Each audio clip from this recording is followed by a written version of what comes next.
lui, quand il est descendu de l'avion, il est directement rentré dedans. Amen.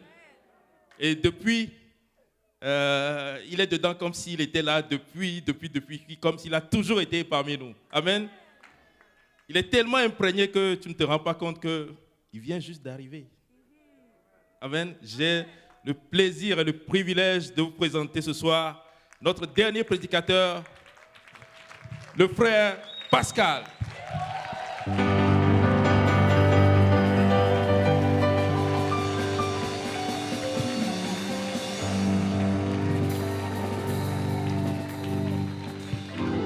Gloire à Dieu tout le monde. Gloire à Dieu tout le monde.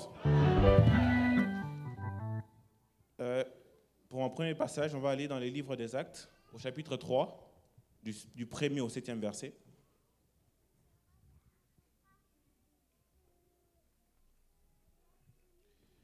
Pierre et Jean montaient ensemble au temple à l'heure de la prière.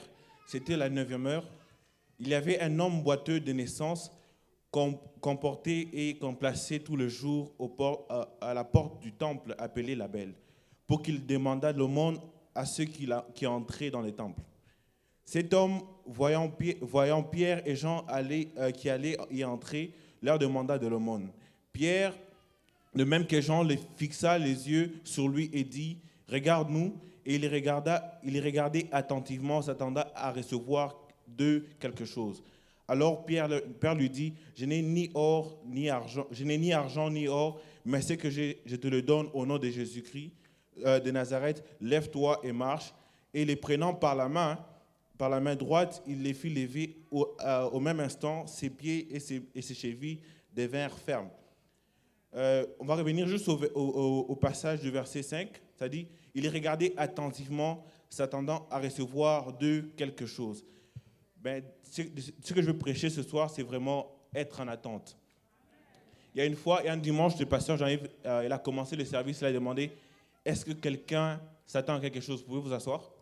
Est-ce que quelqu'un s'attend à recevoir quelque chose de la part de Dieu?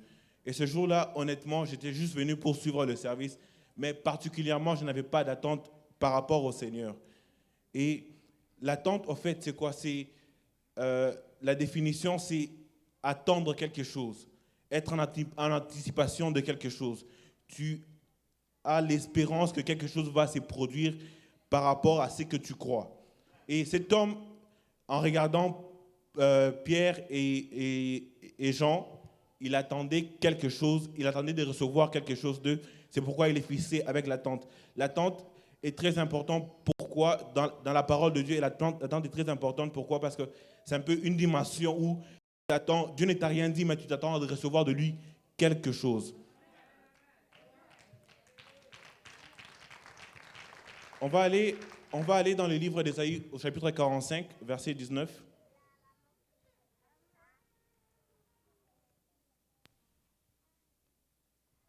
Ça dit ceci, « Je n'ai point parlé en cachette dans un lieu ténébreux de la terre. Je n'ai point dit à la postérité de Jacob, cherchez-moi vainement. Moi, l'Éternel, j'ai dit ce qui est vrai, je proclame ce qui est droit. » Je vais répéter juste le passage du verset qu'on aimerait souligner. « Je n'ai pas dit à la postérité de Jacob, cherchez-moi vainement. » Dieu est en train de nous dire que quand on vient le chercher, quand on vient dans sa maison, on doit avoir au moins quelque chose pour laquelle on vient dans sa maison. On doit venir en anticipation de quelque chose. Et c'est seulement que quand tu attends quelque chose, que tu vois recevoir la chose pour laquelle tu es venu chercher le Seigneur.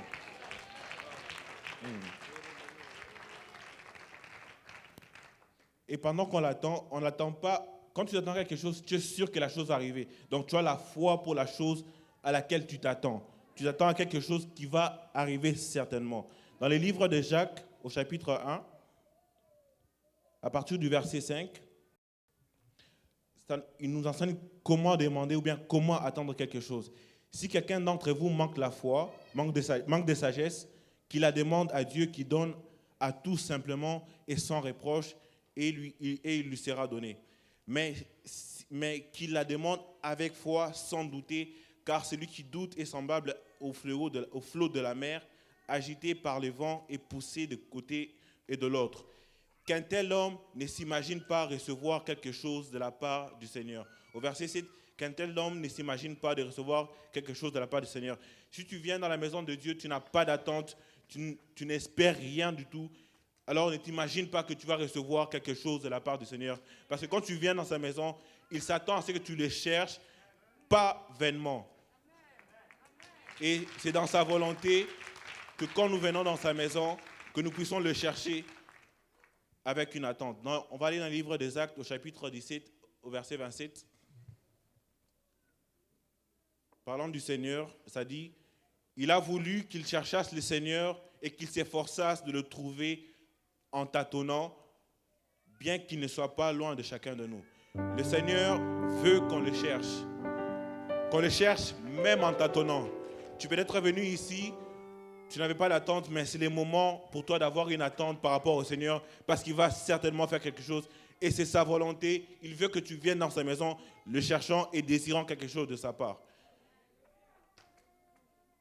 Ésaïe 44, verset 3, Ésaïe 40, verset 3.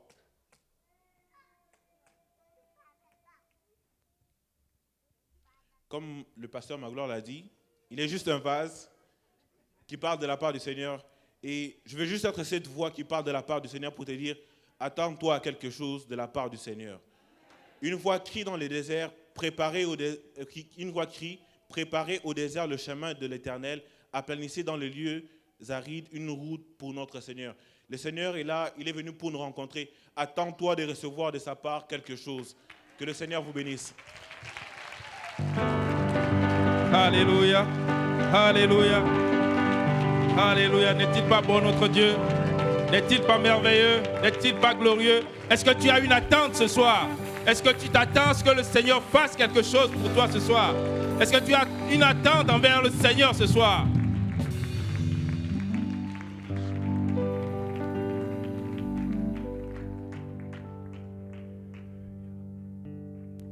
Alléluia, alléluia. Est-ce qu'on peut continuer de battre les mains pour le Seigneur?